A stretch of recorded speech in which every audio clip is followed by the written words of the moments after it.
And we're back on the Dispatch Sports Wrap. A little early in the morning on a Thursday. A little different recording time here for our special guest. But Wade Haapajoki, you even got up early too. What's up with you? Well, Conrad, if you're going to find the hottest team in the state of Minnesota, you got to get up early. You got to find them on the golf course, and you got to drag them in here to hear about the latest and greatest of Minnesota high school golf. But first, Shannon's Auto Body. TeeHive, kick that hornet's nest. Rafferty's Pizza. Randall State Bank, the ball guys. Range Printing. And your favorite downtown establishment, Shep's on 6th, where I don't think Wade participated in the 999 challenge. I did not, but I heard updates from Big Nick Hairgrass, who nailed it, he told me. He nailed it. I think Sam Street, the athletic trainer, she was close, I heard. She was close. 6 hot dogs, 9 beverages. So shout out to Sam. So she's got room for improvement. I like that. But first, enough of that, Conrad. It's time. We have the third-ranked high school golf team's head coach, boys. Conrad, introduce him. Boys golf, yes, Tim Johnson. Tim, how's it going? All right, Tim. And curling legend, I should add as well. You know, I love that I'm in here. We did have a little frost delay on the course, so that allowed me to get in here before the tee sheets open and get out here too. Tee sheets. Tell me about that. That's you work from what, 5 a.m. to 1 a.m. or what? What's your schedule these days? You know, some days it's put in the hours and get your job done, and then you go and say, hey, let's go do some coaching for some great players, a great team. So obviously my facility working at Cragen's Legacy allows me to, the staff there and those guys allow me to be able to do dual positions and jobs for it throughout the springtime. So a lot of my time, yes, is pulled towards the golf industry and coaching from April, May, and June. Well, now the results are proven right now in the pudding, as Conrad would say. Big win this weekend, correct? Last weekend? Yes, really big win. We went down to Dakota Ridge, 18 teams, a lot of Metro teams. Metro, Conrad! We took it to them. Yeah! So my guys were focused, ready. None of them ever seen the course, and all of a sudden, we get done after 18 holes day one. So you didn't even practice anything? Nope, never went out there, showed up. Just like how Conrad and I would to any golf course. Let's just go. There's the tee, line it up. There you go. I heard it's easier when you don't see anything. You don't have any bad mistakes, bad habits. And we showed up, and they took care of business day one, and led by Brady Oslin at 4 under par. And our team shot 2 under par for 18 holes, which was, we just followed it up, previously at a 4 under par. And I think that was the lowest school history for a boys golf team for 18 holes. They were 4 under at Fergus Falls, and then the immediate next day, rolled the hot hands. And the great thing about it was with 6 guys, you take 4 scores.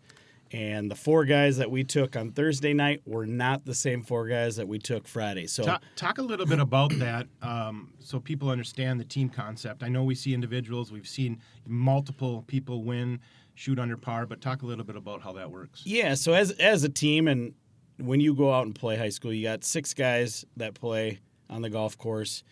And after 18 holes, you use your best 4 scores out of the 6 guys. So it's not individual holes that you add up and everything. It's just your total score for 18 holes and your low 4 guys. So, you could have a bad start, but, right the ship, and at the end of the 18 holes, you could be your score. And because you've had multiple winners. This spring. I've seen Drew, Alex, Brady. We've had between those. What are you shaking your head at over there? Hold on, Coach. What? I didn't say anything. Then say something. We're having a great conversation. Yeah, you are. And you're over there just shaking your head at me. Because you're just going through names, doing your old shtick thing. It's fine. Yeah, Tim, continue. Sorry, Coach. That's okay. It's embarrassing sometimes. Hey, you just got to stay focused here. I'm that trying. was Conrad's usually sleeping until 10 a.m. in the morning. That's not true. I get up sometimes.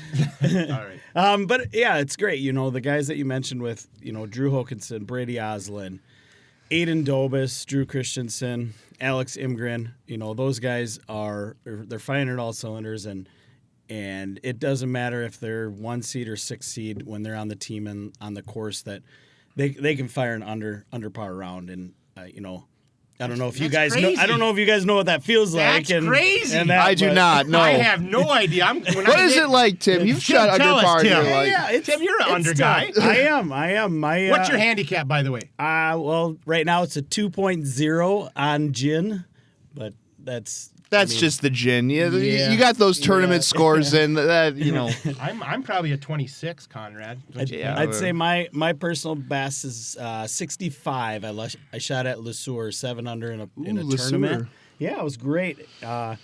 And then I shot 20. I shot 29 on the front 9, which was 7 under, and then even par on the back 9. So 29. I was You had opportunity. Holy cow. my putter was hot. It was anything I looked at, it didn't matter. So Wade has this theory that if you put spray butter on a driver, Oh my God, it's awesome. is that legit? well, it is. It takes the spin off the Yeah, golf my ball ball. goes So straight just, every time. Yeah. 300 yards. Yeah. Boom, right down the Now, how legal is that? I would say that you can't change the conformity of the golf club. Yeah, I would Isn't agree. it a self-reporting sport? but, yeah, you do. Yes. govern, I mean, do you govern govern yourself. myself, Yep, so yep. there you go. Yeah, I'm the only okay one with that it. can turn myself in, guys. Yeah, so I'm really not that's right. cheating. Yeah, when's the last big tournament you've played in? Let's see. Oh, he's in the Joe Hague it'll every be the year. Joe Hague coming Yeah, up. there you Yep. go. All right, I think I did. Just Yep. put your name down on the roster Yes, right you now. did. Yes, you did. All right. Talk about Athlete of the Week, Brady Oslin this week. You've had 2 this year. Hokinson, he came back after being injured last year. If you want to go through your guys individually, I know Oslin was All-State last year. Aiden Dobis, he was section champ last year. And you got a bunch of guys who are contributing. Yeah. I mean, you covered a lot of them right there. First off, obviously having Drew Hokinson back was just a godsend, and your captain? we knew, him and Jack Hagberg are my 2 captains, and Drew's going to be going to UND with hopes of getting on the golf team and being in the top 10 guys there and playing some golf. Jack Hagberg is another one of our captains who's just emerged, and he's a great leader for the younger guys, leads by example, and very steady. He's going to go to Bemidji State and join their golf team up there. So they got plans and aspirations, obviously, already after high school. Then you got Brady Oslin, who, to think I get him 3 more years, this year and 2 more years is great, and it's and he's like 6'4" now. I mean, he just keeps growing. Oh man, yeah, he has. It's I remember 2 years ago when we're trying to get him to state, and he's in the playoff and playing a par 5, and he's going driver hybrid just to get to where these guys are, where these guys that he's playing against are just bombing it, mashing drivers out there, and he's like, "Coach, I can't hit you." I'm like, "You don't have to." Yeah. And he just went dink and dunk pretty much, and he ended up getting getting in the playoff and winning and going to state. And I think it just grew, and his mentality and competitiveness is just off the charts and hard to coach and have that in an individual all the time. So he's just an athlete by nature, and he's going to compete all the time for us.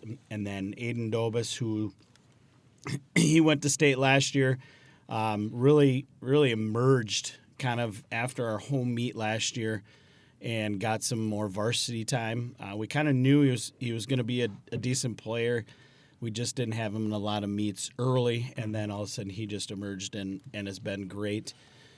Drew Christensen, as we've talked about a little bit beforehand, I mean, he's emerged. He's probably been our biggest growth from last year to this year, and being kind of a staple in our varsity team, being able to, he's lowered his stroke average, quite a bit. Last year he was kind of 6th guy, in and out, missed the section team a little bit through qualifying and that, but he's not going to let that happen again. He worked hard on the game. I know a lot of those guys play a lot of junior golf in the summertime through the Minnesota PGA junior leagues. Madden's runs a little league for those guys and run it. I know Jack Hagberg kind of has a lot. Helps run that and kind of keeps the guys together, does stats and helps with them. So they kind of do a nice little fun league there. So that keeps them playing and together in chemistry and camaraderie all the time. As weird as it sounds with golf sometimes, because you're always out there on your own pretty much with two other guys from a different school, getting those guys together and, when we get done playing, they're watching guys finish or they're going to the practice green and they're all there, doing their little games, their putting games, their chipping games. And it's, for a coach to not have to be like, hey, guys, let's go work on our game. Let's stop screwing around. I don't do that. Yeah. I don't have to do that. These guys, they do it themselves. And obviously our captains with Jack and Drew, leadership. And kudos to those guys in that leadership. But the trickle-down effect of having a successful boys program, I mean, my son's friends with those guys, and there's a friend group. They golf all the time. They talk about it all the time. Talk a little about your numbers and your program. Because it's hot right now. 40, or was it? Yeah, we got 40. We got 43. We've been about 40 since. So this is my third year. We're at 43, and just the numbers obviously as they grow usually shrinks down once you get to senior. But the 9th grade and 8th grade coming off of our junior high program is high. And we have kind of 2 seniors that'll be a lot of playing time. We got Alex Imgren this year that is our junior, kind of putting in a lot of time. And then a core of our team and depth of it is 10th grade right now. I mean, we have 5-6 guys that are in our top 8, obviously, that are 10th graders. So Blake, I ran McKinnon. to him. And, Yes. Costco, and he's, talked to him, and he said, I'm having a good year. I'm trying to get better. It was really cool to talk to him and how excited he was about the team. Well, he was the top guy. I know there was two weeks ago you guys went split. I think you guys took kind of your varsity 2 guys to Central Lakes, and you took your main guys to Grand Rapids, and I think Blake was top 10 in that CLC meet when as the number 1 for that kind of split varsity day. Yeah. Talk about depth of being able to do that. In years past we didn't do that, but being able to play and I felt as going into the season that we could handle the load to do that, and with Kellen Timmons and Blake McKinnon, kind of that 7-8 guys right now wavering in there. I could put them in probably with the lead guys, and I wouldn't see any downfall. So when we go to other events and those guys there, I feel like we have 2 solid players already and just need a couple more scores, and we're competing and beating other schools that have their number 1 teams there, which says a lot about highly on these kids that they're practicing growth. And with Blake and some of those other 10th grade, they need to grow into their bodies a little bit. They're solid in that. They just don't have that distance. But once they get that distance, it's like it's a new game. And they just like, Coach, I didn't know the course was this easy when I'm Conrad, I'm waiting for that to happen to me. How about you with your game? How much better would you be, Conrad, if you weren't hitting 7 irons into greens? You'd be hitting wedges. Well, I think my issue really isn't that. It's around the green, but yes, you are correct. What is your issue around the green? My issue is I am my nickname is 3PB, 3-putt Vogue. So I didn't know that. I have had the luxury of playing with Conrad last year, and really, how was that? I think he might have was beating me through like 14 holes. Well, is that true, Conrad? No, I don't think Timmy so. the pro down? Yeah, in the Live League, he had like 3 birdies. You're in that league too? I dabble. He dabbles. A little bit here. They and won't there. let me be part of that. Oh well, it's hard. Live League is back week 2 tonight. So are you playing tonight? I'm not playing. I am tonight. not playing tonight. I usually I'm kind of on rest on the bench until probably June. Well, you do have a family to balance. Yeah. I mean, that's important when you're a head golf coach. 100%. I do want to give shout out to my wife, Kelly Johnson. Yep. So she supports, she loves the boys golf team and loves traveling and going to state and hanging out, and tries to keep all the moms of all the players kind of in tune, and I'll send her photos of kind of things. She'll then disperse it to all the moms of whose player it is. So it's very, I like it. she's kind of an assistant for me. So I had to give her a shout out. Yeah, talk about your assistants. I know that there's been a lot of controversy with some of your assistants on the dispatch in the past. Try to kill players and stuff. But I didn't know if that was legal to bring up on this. But I am a mandatory reporter. You have a great staff, and I know they help you a lot, and I know the kids talk about how helpful they are as well. Yeah, moving forward with our staff of. Don't worry, I'll keep my clothes on. It's getting hot. No one saw that. You could have just done that without anybody knowing, but you just can't help yourself. Just edit it. Going forward, my JV assistant or JV head coach is Gus. I've known Gus not even through golf, but through open gyms and everything. Very smart guy. Great with the players, younger players, and their mindset, and so great number 2 guy for me. Tyson Gens has joined me as well since I've started, and he kind of travels with me more so and likes to be on the course with the younger guys. They really take him as a coach, and he doesn't really make all the decisions, so they kind of huddle towards him a little bit and use him as kind of a sounding board rather than coming to me. Sometimes it's easier to talk to Tyson. And Ty Bro is what they call him. Ty Bro. I don't know. And then Mitchell Rude is kind of our 9th grade C squad and Warrior Cup kind of thing. So Warrior Cup is where all of our guys that probably don't travel much at all, 9th grade, or players that probably won't see any time, sophomore, juniors. Maybe the minor leagues. Just aren't there. Yeah. So we put that together. It's an internal league that they form. We form 4 teams internally on Brainerd, and then they play the par 3 3 times on. So they just had one last night, played 9 holes, and we give them prizes after. But they have a team concept where he's very similar to varsity and JV. So if they ever grow and get into that, it's not new to them. So they know we try to mimic, so to speak, like the minor leagues does with everything. Yeah. We try to mimic that with what JV and varsity does. And they go play the par 3, and then we do one round on the championship course, kind of a scramble end of the year, and then our JV and our varsity guys go out and kind of caddy, watch them play, and just kind of bring them in for 18 holes, and then we have a little group party. Nice. And I got an old trophy that I resurrected into the Warrior Cup, so to speak, and I'm also in for naming rights if anyone wants to be a sponsor for our Warrior Cup. There we go. Oh wow, we may know some people. Yeah, we may know. Maybe we get the Rad and Hop. Shall we write check right now? We go. The Rad and Hop Cup? Rad and Hop Cup. We could do that. And we could present it. We'll be the presenting sponsors of the Rad and Hop Cup. I should mention, there really is no beef. It's just last year, Tyler Lehman gets the hole-in-one at the home meet on a blue 3, the par 3 with the water on the left, couple bunkers in the middle. And the pin I think it was in the back shelf. Yep. And Tyler's about to hit his shot, and Tyson was walking with him. And Tyson, he's just trying to encourage him to make a smart play. Yeah. And so I talked to Tyler after he hits the hole-in-one. Great. Jump starts his round. He had a great round. Yeah. And I talked to Tyler after. I'm like, oh, Tyler, what was going through your mind, before the shot, before the hole-in-one? What were you kind of thinking about? And he's like, well, Tyson was right there, and he's like, if you go for this pin, I'm going to kill you. He's trying to encourage. Yeah. No. And so I put that in the article, and apparently that was not. And I had some fun with that too. Because we traveled. I think we traveled the next tournament somewhere with him, and it just happened that AD Freeman called me where we were at the hotel. It wasn't about that. It was nothing about that, but he called me. And I was like, and Tyson was sitting in the room, and I was talking to him, and I was like, all right, great.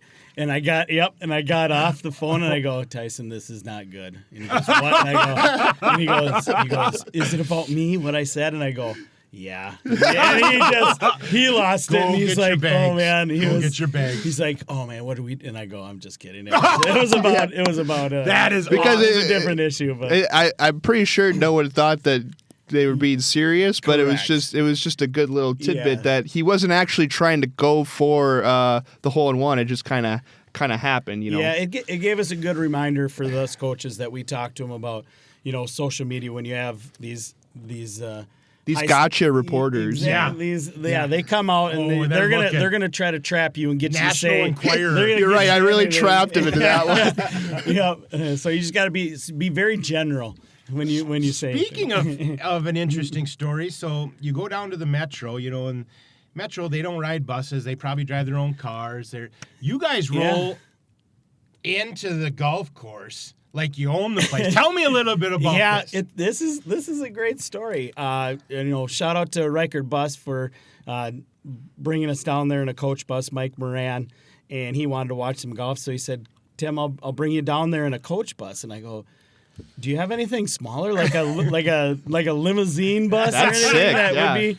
And he goes, "Nope." And he goes, "Is there any teams along the way we can pick up?" And I go, "That would be a first for me and unique that we'd be picking up our competitors." But we roll into Dakota Ridge with this 56-seater coach bus, and it's tea time, so there's kids already out on the putting green and practice range, and they just see us rolling. They're like, "What's going on out here?" It's a big deal. It's a big deal when Brainerd comes. And we roll out with six kids and 2 coaches, and all the coaches are like, "Wow, do you guys use a bus all the time?" And I go, "No, this is just a special one." But it is great because I didn't have to drive and I could relax and the other part was, when we'd roll into on the way home, rolled into like Applebee's to eat, and they're like, "Oh boy, we're not ready for this." And just 6 people come out, and it's like, "You that little dog making all that big noise?"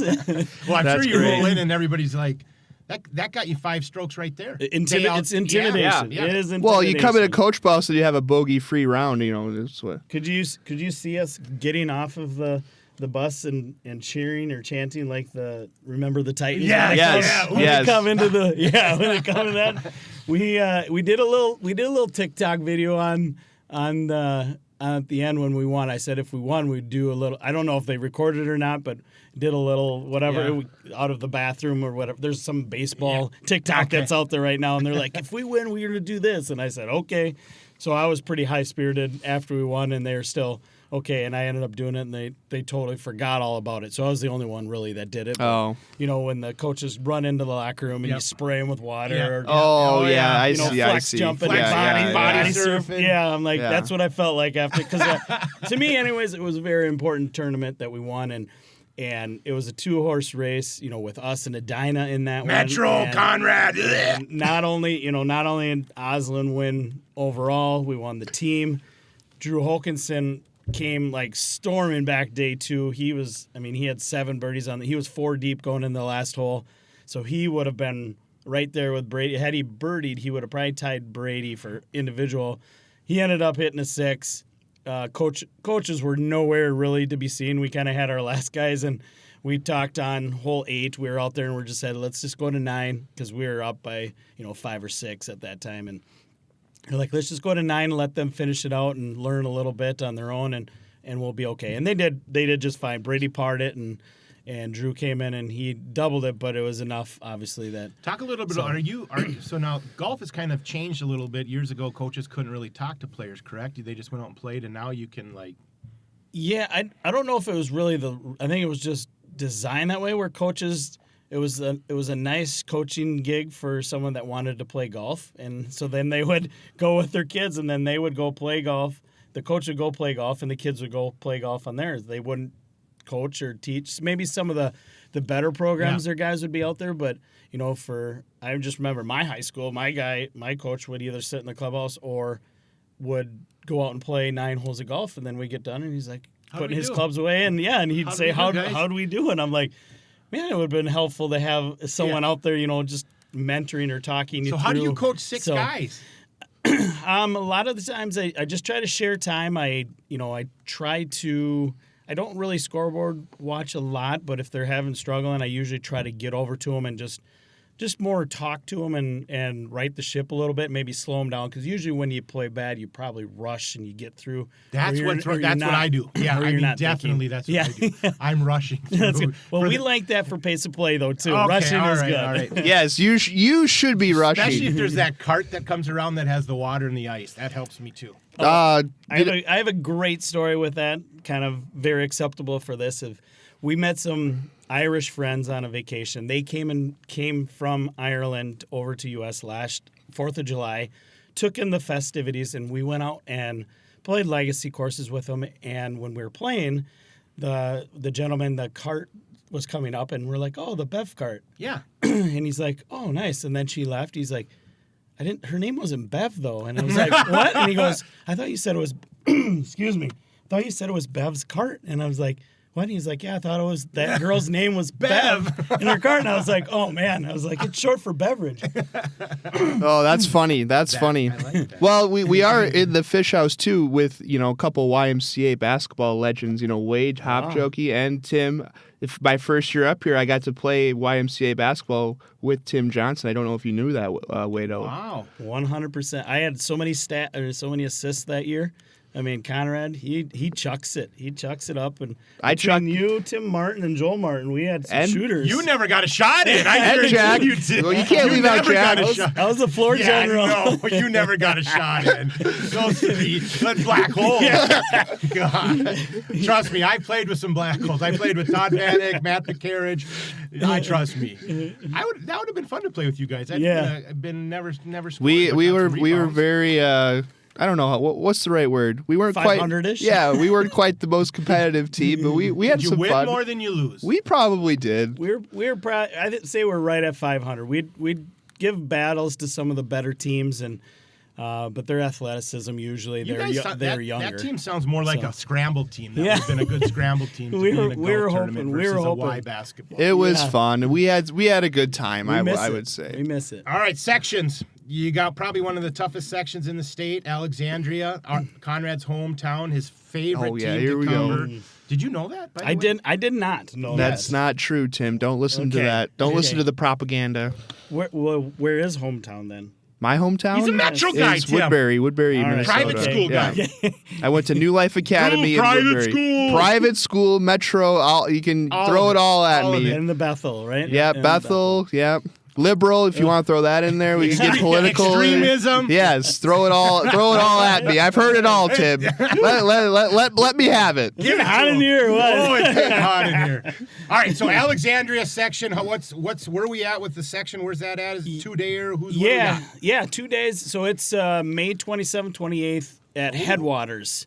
Headwaters over in Park Rapids. I've played there. It's a nice course. Yeah, it is. It's great. Kind of tree line, a little bit more tree line. Fairways not as long as Greystone where we played last year, so it'll be a little bit tighter.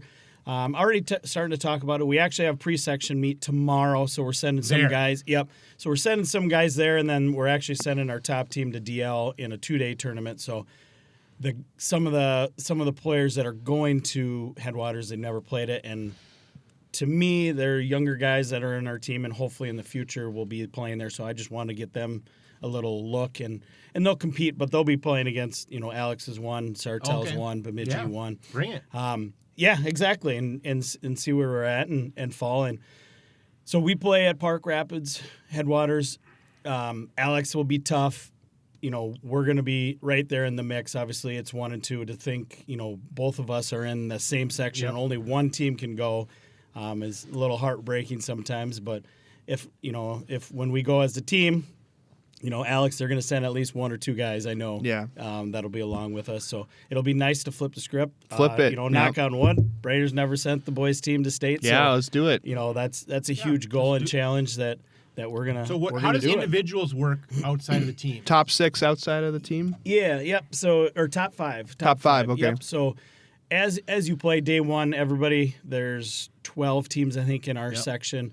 They all play. The top 6 teams move on to day 2. So if your team doesn't do well, you can stay home. Yep. And then the top 20, it might be 12 to 20 players, somewhere in that area. As a coach, I should know this. Yeah, qualify. They qualify then as individuals, so then they'll play day 2 as well. So and that's outside of kids that are on the 6 top teams. So there's usually a handful, but a good half of the field probably leaves after day 1. And then you go and compete, and then the top team moves on. Yep. And then your top 5 individuals that aren't on the winning team. So If you got the top 5 scores as your team, those scores don't count, and the next 5 will get in by default for that. So then those advance, and then as state goes, they get practice rounds. Your individuals play together, 3 and 2 together, kind of with it, and then your team is able to play 3 and 3 in kind of the practice round. But the other kids that are going with you. So sometimes, like last year, we had one of our guys played with Alex, and moving forward. So and there's no cut at state like there is at sections. Nope. State is just low team 2 days and the low individual with. So if you make it as a team, obviously you're in individual. You have 6 individuals. Yeah. Individual. So you could have your number 6 could go 4 under, and you're like. Yeah, he's number 1. Yeah. I mean, it could happen. That's exactly. Wow. It's exactly. And it could happen. I love it with this team. Yes, it could happen. Yes, and it could. I did want to circle back because you're like, how do you coach 6 people on a golf course too? And it's you start with 1 or 2 that are struggling, and then you just kind of piece it together. I like to sit on par 3s or holes that I know as a golfer they'll need help with club selection of off the tee and telling them what they should be trying to aim at and hit and try to make them a better. So then they don't just pull driver and be like, I'm going to carry the water. It's only 275 and I can hit it 290. You try to talk them off that a little bit and say, hey, what was really your game plan? Let's talk that through. And if you go at the pin, I'm going to kill you. Yeah, no kidding. Yeah, no kidding. We might have to start using that phrase because he made it. Hey, put that on a T-shirt. Yeah, with the ball going in. With the ball going in the hole.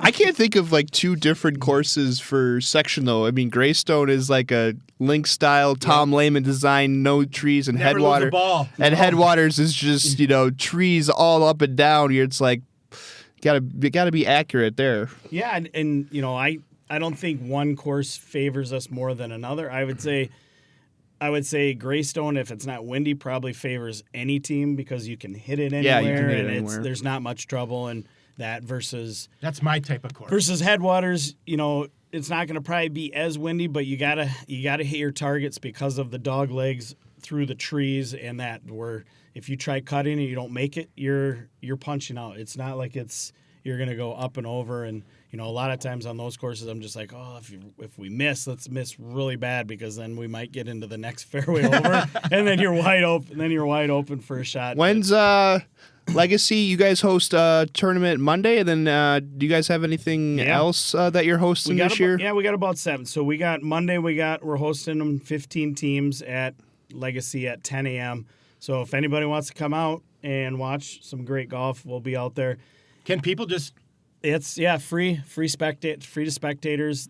Some courses do allow them to rent carts, and you just stay on the path and follow them for those unable to walk 18 holes. But it's usually a pretty easy walk when you're watching golf because you're not carrying anything. You're just walking the fairway, and the spring hasn't been that great for weather for us. Is it like the Phoenix Open better. So I can heckle people? Oh, or for is sure. Like, I mean, if you're out there booing them when they miss the green, I mean I think that would just hype them up a little bit more, and they would love it. They'd probably really embrace that. Probably no beverages culture. that you'd probably see at the Waste Management, no, no. Yeah, you could definitely be out there and cheering. No throwing stuff if they hit a hole in one though. Yeah. No, that's true. That's true. Well, what do you think of this experience? Was this what you thought? I mean, obviously you can compare it to your water cooler experience. Oh, the water cooler. Man. Everybody loves the water cooler. Everything has its own. It's different. I mean, it's just like it's great. I loved it. They're like the Metro. We're like outstate. I mean, it's. I love it. I'm a small town guy. I love this field. Stewartville, right? Yeah, Stewartville, baby. Shout out the Tigers. Wow. Yeah, Will Cheddar, national champion. Yes, he is. Yes. Holy cow. Their football team's rolls and all of a sudden once I left school their athletics got great. Genetics just changed. Yeah, you know. All right. Well, quick update. Baseball got a win last week. Softball split a doubleheader with Bemidji. Girls golf, they compete today at Madden's. I'll be out there covering that. And then girls lacrosse stays undefeated Still rolling. They're one of Nice. three. They're one of 3 undefeated teams left in the state. I saw someone post that on Instagram or something. Boys win So- true state section. Yeah, boys track and field that was hosted Monday, right? Or was that Yes. Tuesday? Tuesday. It was Sure. cold. Yes, cold. Asher, he got 2 school records that day too, saw so that. good for him. Girls did all right. I think they got third, close second behind Alexandria and Moorhead. But Baseball big weekend. Go to Fergus Yep, tonight. go to Fergus. Moorhead tomorrow. 2 on Saturday morning. boys tennis, their playoffs are actually coming up soon. So Monday, right? Yep, they got.